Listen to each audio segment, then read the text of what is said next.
It's not bad lettuce. It's that it was contaminated with dirty hands and feet. The spice industry is one of the dirtiest industries there is. I'm getting a lot of friends that are like, what do I do? Do I need to rinse my lettuce in bleach? Most of the time it's not what you think you ate because you were inoculated usually 24 hours before that. You just didn't know it. We're all audited by various, entities, the FDA being one of them, and that's one of the questions they ask. Well, you have to wash your lettuce. Yeah, that's not going to help here. There's no kill step for Cyclospora.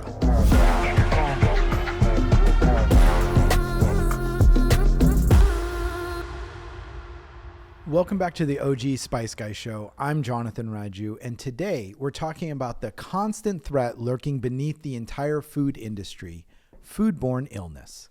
The biggest story in our industry right now isn't a drought or a shipping lane. It's a parasite. As of early August, cyclosporiasis has been reported in nearly every U.S. state. The major outbreak, the one from Taylor Farms iceberg lettuce, has been tracked across 15 states, traveling up from central Mexico. It's led to almost 300 hospitalizations and 2 deaths in Michigan. It's one of the largest cyclospora outbreaks this country has ever seen. So today, what a foodborne illness actually is, how these organisms survive, what our industry does to kill them, and what your customers should be doing in their own kitchens. I'm going to tie every piece of it back to spices because whether you're a buyer, a packer, or a spice fanatic, all of this is your problem too. Let's get into it. So we're talking about food poisoning, Essentially. right? Yeah. How many states out of the country got it? I think every state is reporting an illness Okay. with this one, the cyclosporiasis. So yeah, I think we felt like let's do a show about this as soon as we can, Yeah. for lots of reasons. I mean, it's a big differentiator for HQO because we're 100% ready to eat. So we'll kind of talk about that throughout the episode, but I figured this was certainly apropos. Love it. Let's get into it. Have you ever had Of course. Yeah. Food poisoning? food poisoning? Of course. Isn't it weird that the thing that made you sick, you can't even think about? It's such a phenomenon. So for me, the first one that gets me Yeah. is a ranch dressing that I had with some chicken fingers at like a Hilton, Okay. kind of a restaurant in a Hilton. Okay. And I mean, Got you bad? it took me a while to eat ranch. Yeah. So you want to know something funny? This is going to totally blow your mind. Chances are it wasn't that ranch. It was the chicken, you think, or something? It was something probably the day before the ranch. Oh, right. So my wife is, a nurse practitioner Yeah. and a public health nurse. That's kind of her area of expertise. And so she's the one who investigates these for actually the city of Pasadena. Okay. So she'll literally go and track people who have Salmonella, E. coli, and make sure that they're not working in a place that they can, further spread the disease. Oh. So like if you work in a restaurant and you get Salmonella, like she has to actually take you off of work. And so she's got a lot of experience with this. She was like, yeah, most of the time it's not what you think you ate because you were inoculated usually 24 hours before that. You just didn't know it. This is awesome Mythbuster right here. Yeah. Because, right, like I could name a couple others. Right? And it most likely wasn't that. Man, okay, so can I just tell you a little story? Yeah, I went to please do. Namibia, Africa one time, shooting a commercial for the Peace Corps. Oh, and awesome. it was this really cool project, and I only got to take 3 crew. Okay. And we went deep in. Yeah. Okay. And we were being real careful about what we were eating. Yeah. But I would say on day 1, I was pretty adventurous. And they go to a street market in the middle of the town where they are Yeah. grilling and cutting and Yeah. degutting Yeah. lots of different things.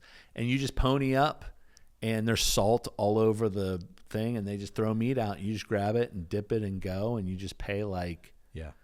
okay. So I was like, oh yeah, sure, cool. And I did it. It was awesome. Right.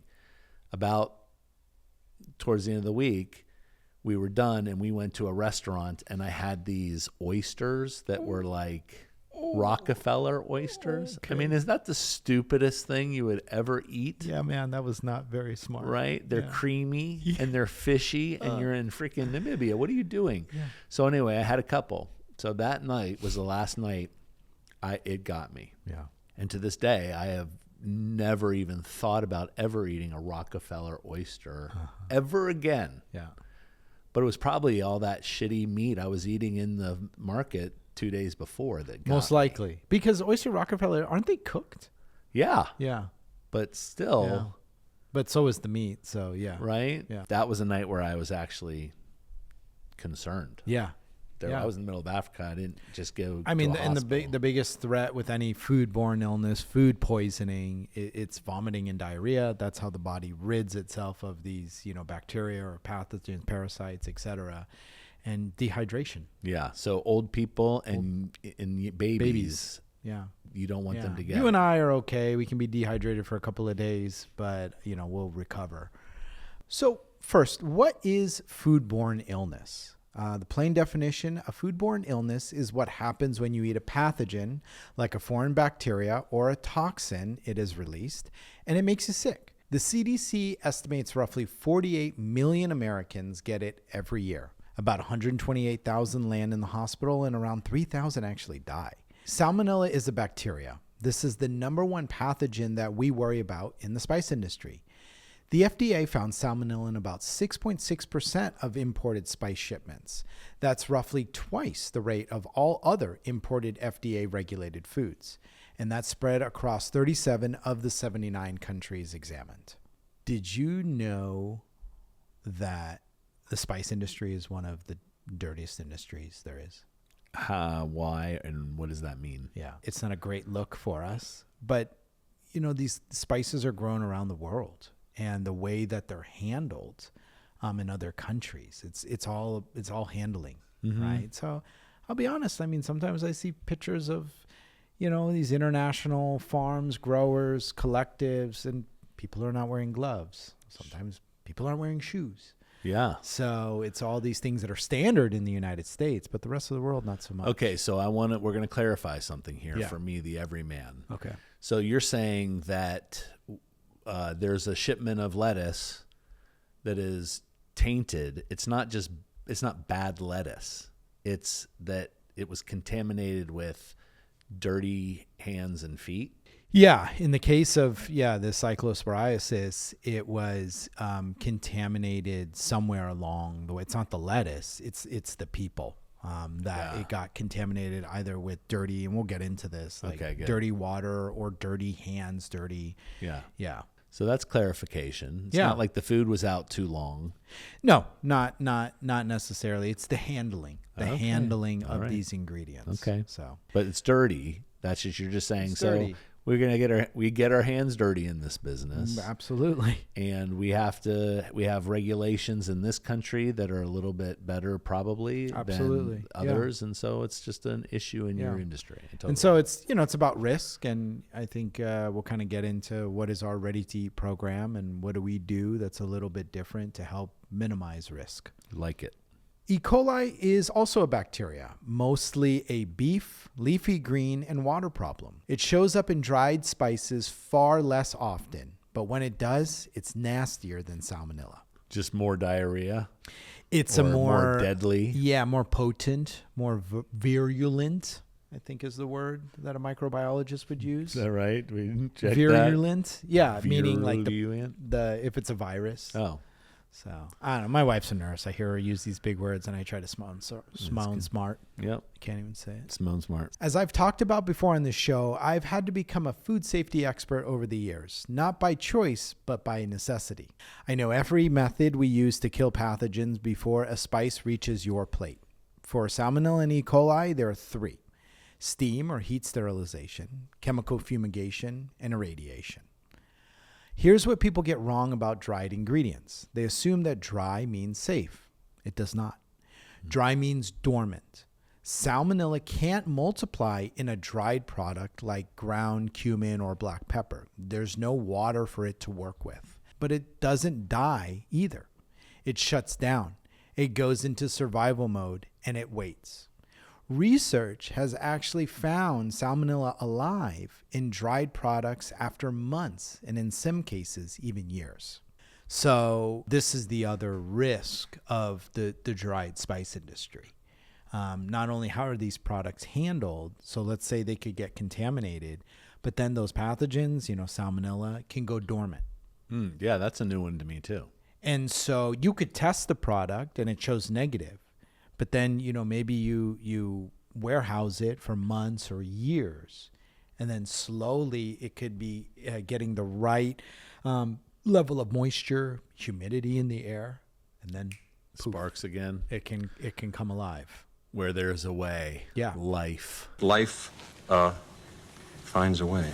I've gotten a mini PhD in Yeah. this stuff not because I wanted to, but because we had to. In 2022, we had a recall. Yes, I know the story well because I've been friends with you, and this is a major This was a milestone in huge, your life turning for the, moment and for the defining business moment and for you us, yeah. personally. Yeah. So you got hit with a recall. Yep. So we had a customer that, call it double tested, a lot of parsley. Okay. So, and at the time, we did not have our ready-to-eat program. So we were only steam sterilizing a handful of products that we felt posed a risk. Biggest risk. So that was turmeric and ginger because they grow beneath the ground. It was chilies because of the way that they're dried kind of in an open air environment, and things like black pepper that are processed in water. So as we're learning, water is what can cause problems. Got it. But this was parsley. This was an herb. We thought, hey, herbs are safe, relatively, dried parsley, and dried right? parsley at that. Yeah. But they, found it, and it caused us to look at our entire program. And our response to the FDA was, hey, we're going to start a ready-to-eat program, whereby all of our products are going to get a validated 5-log kill step. Okay. 5 log. 5 logs. So I'll kind of explain it simply. What does our entire ready-to-eat program look like, and how we came up with it? So when you send your products through a kill step, you need to make sure that kill step is effective for the pathogens that we're targeting. Makes sense. Yeah. So in the case of what is most likely in dried spices, it's salmonella. So we are looking for salmonella. Okay. We're looking to kill salmonella. So what they do is you have all your ingredients, and now you have to perform a validation study. So you have, let's say you have a steam treatment facility. In the case of HQO, there's a couple of facilities that we work with that are actually right there in Reno. And so we work with that facility and we say, hey, here are all the spices that we want you guys to sterilize. And you have to perform a validation study. Okay. And the problem with the validation studies is they're very expensive, because you have to hire a laboratory to come in and perform the study for you. And these things can cost $15,000 to $20,000. Man, yeah. So what you do, instead of performing a validation study on every single ingredient that you sell, is you form groups. So in the case of HQO, we have 4 groups. Now, these groups are categorized by the characteristics of the product. So the most important thing in any of these products, number 1, is water activity. Okay. So you look at, here, all your spices, let's get water activity data on all of them so we can start putting them into groups of like water activities. Yeah. Then you go down and you look at what are the nutritional components of all your products. What's the carbohydrates? What are the fats? What are the proteins? Because what this is all about is the inhibition of heat transfer. Because we're using heat to kill the pathogens. Products that inhibit heat transfer, you're going to have to hit at a higher time and temperature. Yep. And so you basically come up with your groupings that way. So in our case, we have 4 groupings. Okay. Then you look at the groupings and you look at worst case scenario in each grouping. What is the product that has the highest inhibitory effects of heat transfer? Yep.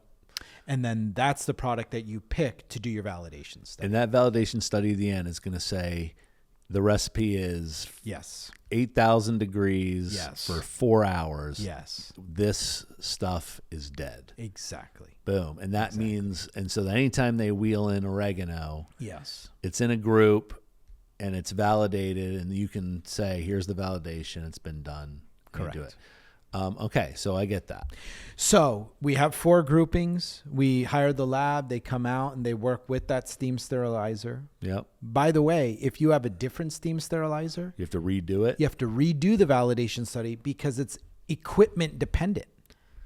Because not all equipment's working the same. How do you know that the power going to this equipment? How do you know that the pressure, the time, the temperature, everything? So every one that we work with, we have validation studies because we use domestic chambers, or I should say domestic steam sterilizers, Okay. and international as well. Okay. And HQO is looking to put in our own sterilization equipment.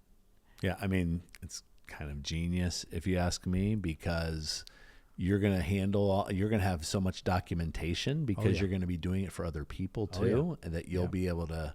Yeah. So when we install ours, we're going to be spending around probably $100,000 to do all of our validation studies on our equipment. Yeah, there you go. So the way that they perform the validation study is they take a Salmonella surrogate. So this is a bacteria that looks, acts, and behaves like Salmonella. Okay. Because you don't want to handle live Salmonella, right? That'd be dangerous and irresponsible. Nobody would do that. Sure. So you get a surrogate. You intentionally inoculate your sample, whatever ingredient is the worst case scenario. Let's go to parsley. Maybe it's parsley. It was parsley back then. Yeah. Yep. You inoculate it. You test it. The test says, yep, this is positive for Salmonella. Then you treat it at whatever recipe you think you need to treat it at. And that's where you work with the manufacturer of your equipment, right? So I'll give you a common one is 100 degrees Celsius for 5 minutes. All right. So you treat it according to that recipe, and then you get the product out and you test it again. And the test will show it's negative. How fast does that take? Like, it's got to cool down and all Yeah, that it's stuff? gotta cool and down. Sit So- there for a day or two, and then they test it, would you I say? mean, a day. Yeah, Okay. let it cool Yeah, yeah. down. All right, You so take now the we've sample, tested tested it. it, Yep. and it says it's negative. Okay. Great. So for that grouping at that time and temperature On that machine, it's 100 degrees Celsius for 5 minutes. And everything that's in that grouping must be treated at least at 100 degrees Celsius for 5 minutes. Okay. And so that achieves, now I keep using the word negative. What we're really looking for is a 5 log reduction. So if you remember back to your, math class, maybe in high school, Yeah. 5 log is 10 to the power of 5. That means 10 with 5 zeros after it. Yeah. Okay. That is what we're looking for in a reduction of the bacterial load, right? So if it was before, 10 to the power of 10, and then after treatment it was 10 to the power of 4, you can say, hey, we got at least a 5 log reduction, Okay. which is below the threshold that it would make anybody sick. Okay. So you do that, another 3 times, you pay your money, and now you have your validation studies performed with the time and temperature that is scientifically proven to say, hey, if these products in each one of these categories are treated at least at this time and temperature, it will render it safe for Salmonella. All right. And now you have your kill step. So the other thing that is really, really important is that for every product, HQO has a documented time and temperature that particular product was treated at.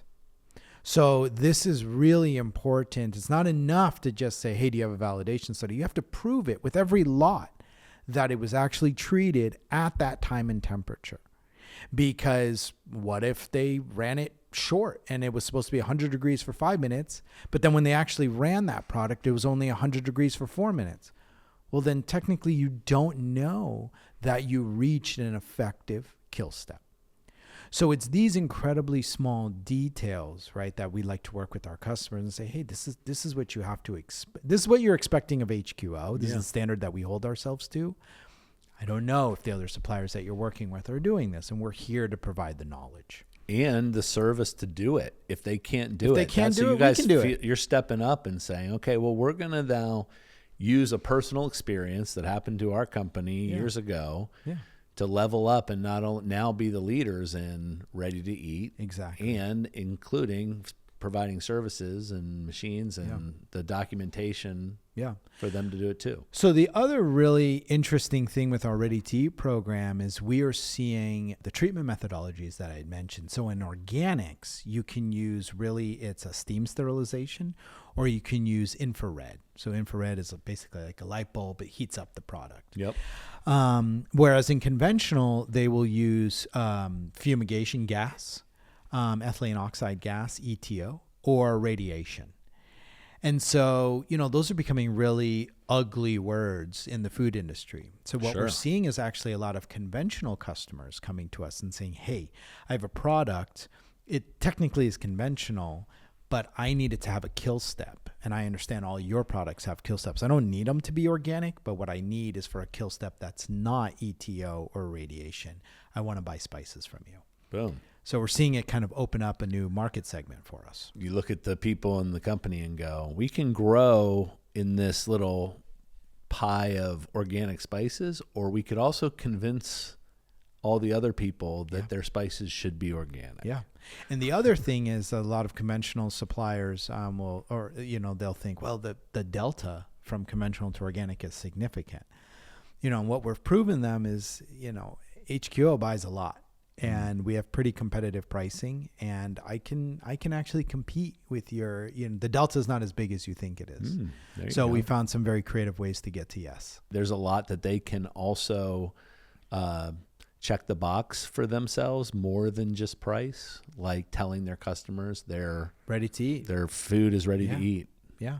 Right. Because, a lot of these spices are added after, a product goes through a kill step. So let's take a cereal, for example. We do a lot of cinnamon for cereal companies. So the cereal is often baked, and then the cinnamon is added topically after the baking, which would be a kill step for them. But because our cinnamon is ready to eat, there's no concern. Makes very practical sense. Yeah. So this is one of the key differentiators of HQO in the marketplace. Awesome. Even in the midst of this whole conversation, for me, it's just I know I will pay more for organic to feel safer. Mm-hmm. Do you know what I mean? Sure. And I'm guessing that at the grocery store, the lettuce right there that's organic is safer than the lettuce over here. I wonder why my level of trust is still to go get the conventional lettuce. Like, who do I trust? I think it's a fair question, and we're seeing a lot, especially with this given, Cyclospora outbreak and Taylor Farms and the lettuce, et cetera. On socials and stuff. It's all over the place. And a lot of, I'm getting a lot of friends that are like, what do I do? Do I need to rinse my lettuce in bleach and all this kind of weird stuff? Right. And so I think the responsibility is twofold. I think that first and foremost, 100%, the responsibility is on the food industry, right? We are the experts. We are the ones that are producing this food in mass quantity, and we're distributing it to millions of Americans. And so, it's the responsibility of the brands to say, hey, we've done a risk analysis of our supply chain, and based on our expertise, we've done XYZ programs to control the risk. Mm-hmm. And so that's why, we've done what we've done for our Ready to Eat program, is saying, hey, we can run everything through a kill step. In the circumstance of this Taylor Farms outbreak, there's no kill step for Cyclospora. Really? There's no kill step for it. So this is a parasite that only lives in the human gut. Okay. And it gets into the food stream by contaminated fecal material. So somewhere along the lines, it was either contaminated water that was used to water the crops, processing it, or it was a person that had contaminated hands. I mean, just to, put it bluntly. And it doesn't feel like so what about, it's not animal fecal, no, right? No, it's human. All right. And so I honestly get into the conversation, but on their hands or just in the fields. Yeah.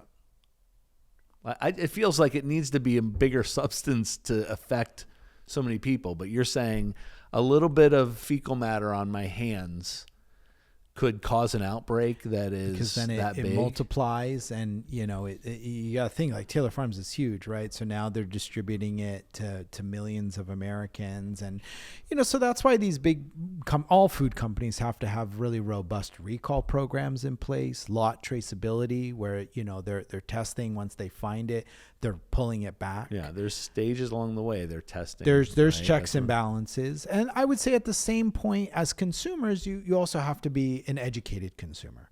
You have to know, hey, this is how I need to handle these materials. So in the case of the lettuce, right, once the news breaks, that's when you're like, hey, like we got to chill on the lettuce for a little bit. Yeah. I love Taco Bell. I'll be honest. I really enjoy Taco Bell. We've talked about it on this show often. And for, a couple of weeks, I was like, I'm just going to press pause on the Taco Bell. But then, thereafter, that's probably the safest time to go back because they're so hyper aware and they're vigilant. And but I think it's, reading, and you also have to be an informed consumer and know, and, things like people was like, well, you have to wash your lettuce. Yeah, that's not going to help here. Washing removes dirt and, things like that. But in the case of like pathogens, the really only thing is to cook it. Who cooks lettuce? Yeah. So, these things happen. And it's really, I encourage consumers to really do their research on the brands and understand, what are you buying here? What do the brands represent? Totally. And then I would say for Taylor Farms, for HQO, you have one choice post this experience, right? And number one, this conversation's an adult conversation. Nobody thinks that you guys do anything on purpose. Sure. The last thing Taylor Farms wanted was this to happen, right? Although I never heard of Taylor Farms. Right. So if they want to turn it into a positive, which it sounds like what HQO did, is in that moment, your brand is forced to step up and say, we're not only going to correct it, we're going to be a leader in helping others do it. Right. And you can use that as a positive thing, which you guys have done. Now it's 6 years later. Yep. You have ready to eat programs, and people are going to look for you as a standard. That's great. And so hopefully at Taylor Farms will do the same. Yeah. And that you hope that some good comes out of this. And, I'd love to talk to somebody from Taylor Farms and have a conversation and say like, okay, so like this usually does happen with some sort of regularity, especially the Cyclospora in produce. So like what changes are going to be made? How are you going to improve? Yeah. And you guys, it hasn't happened. I mean, that's it. But I can imagine too, I'd like to talk to Taylor Farms just like you to go, what was that moment like when you get that phone call? Where's the point of no return when it's like recalled? How do they recall it too? I mean, it just seems like... Oh, yeah. Recall is a really robust system. And the goal is who has control of the material. So there'll be times which we'll test material that's still at our facility, the entire lot. Yep. And it doesn't happen very often, but, it might test positive. And then we'll say, well, do we have control? Did we ship it to anybody? Yeah. If the answer is no, then we have total control. So then we don't have a recall. Now I have a lot that I know is contaminated and I have to go sterilize it again. Okay. So in some cases you ship it out and somebody else tests it. And then they let you know, hey, it's positive for this. And then okay, now we have a recall. So then you have to go contact all those customers that you sold it to. And then if the customer sold it to their customer, they have to go contact their, and it's just that chain of custody. And that's how you start to pull it back. And you also have to do what's called a full mass balance, meaning, hey, I shipped 12,782 pounds. I can account for all 12,782 pounds that I shipped out. Got it. And so, and everybody further down the food chain has the same responsibility. And so, we're all audited by various, entities, the FDA being one of them. And that's one of the questions they ask. And we have to perform what's called a mock recall, where they say, okay, this product here, and they'll pick a product at random, do a full lot traceability. And so we have to be able to perform right there in the moment. Okay, here are the customers we shipped it to. Here's all the math. It adds up. And how much we shipped equals how much, we said that we shipped out, and they net out. AI is going to do that for you in a couple weeks. Awesome. No, people don't know this. They don't know the scale. And and then some of these things you're looking for it all along the way. They're checking. So it seems it's pretty few and far between to get this kind of a national epidemic. Yep. They found out after people are consuming it. It has gone through all the things. Oh, yeah. Right? And then in this case, it wasn't, hey, we tested it. Oh, shoot, it's positive. Now we have to issue a recall. People started going to the hospital. Yeah. And then hospitals are required to report any foodborne illness to their local health departments. And then the health departments start collecting the data, and all the health departments are talking. And that's how they track these kind of things. So the journey you were just telling me is there's a cost each time, by the way, for that company to protect and stay within regulation. So the first thing I think is, well, how did it get to us contaminated unless somebody was skipping some steps? That's a natural inclination. I did some research on this. I don't think it's a normal parasite that you would test for. You would test for your common bacteria like E. coli and Salmonella. Right. So I don't even think like it's screened. Not the same. Yeah. It's screened. So that's potentially one of the ways where it's like, well, we weren't even looking for this. So we didn't specifically test for this because there's hundreds of bacteria and pathogens, and there's trillions of bacteria in our bodies. Oh, sure. Yeah. So you said there's a parasite that lives in humans. Yeah. It got out and now it's out. How could we test for it? Right? You're like, what's the kill step for that parasite? And I guarantee you now they're going to be testing for it. Sure. Right. To make sure. But it had a name. So they must have known about it. Oh yeah. No, this happens. This cyclosporiasis, it is, I don't want to say common, but it's up there common. It definitely does. And it seems like, I think I read something that happens more during the summer, warmer months than the cooler months. Right. So I think it's important that really the buyers in this industry really understand what it is that they're asking for. So my recommendation is that you get validation documentation, not just a COA. A certificate says that one lot is tested clean, but the actual validation says that the entire process works. You should also confirm the treatment method on every SKU that you're buying, and you need to know the time and temperature on the lot that you're buying in combination with the validation study for that material. So at HQO, we're having customers come to us on every single lot and say, I want to see the time and temperature, and I want to see your validation study. So they can see, validation study says 100 degrees Celsius for 5 minutes. I'm buying this particular lot of basil, and it was treated at 101 degrees Celsius for 5.5 minutes. We're good to go. Yeah. So the documentation is super, super important. Yeah. And not everybody's providing it. To be very honest with you. Yeah. You also want to verify post-treatment handling. You could have a perfectly sterilized lot and then it gets recontaminated in a packing room or down the line. What's the point? And lastly, you should build in lead time. Steam sterilization capacity is finite and it books up quickly. So here's the thing about parasites. They're actually harder to stop than bacteria, but for a backwards reason. They don't multiply in food. They just sit there. So there's no growth to prevent. There's no cold chain to maintain. There's nothing you can do downstream. There's only contamination that's already happened. And this parasite is resistant to chlorine and chemical washing. So when a bag says triple washed, that's helpful for dirt and bacteria, but it's useless against Cyclospora. It's not easy to detect either. You can't grow it on a plate like a bacteria. It takes molecular testing, a PCR that is aimed at one specific genetic target. And most third-party labs won't run it unless you ask and, of course, pay for it. So when a supplier says we test for pathogens, they most certainly mean Salmonella, Listeria, E. coli, not a specific parasite like Cyclospora. So with Cyclospora, there's no proven kill step.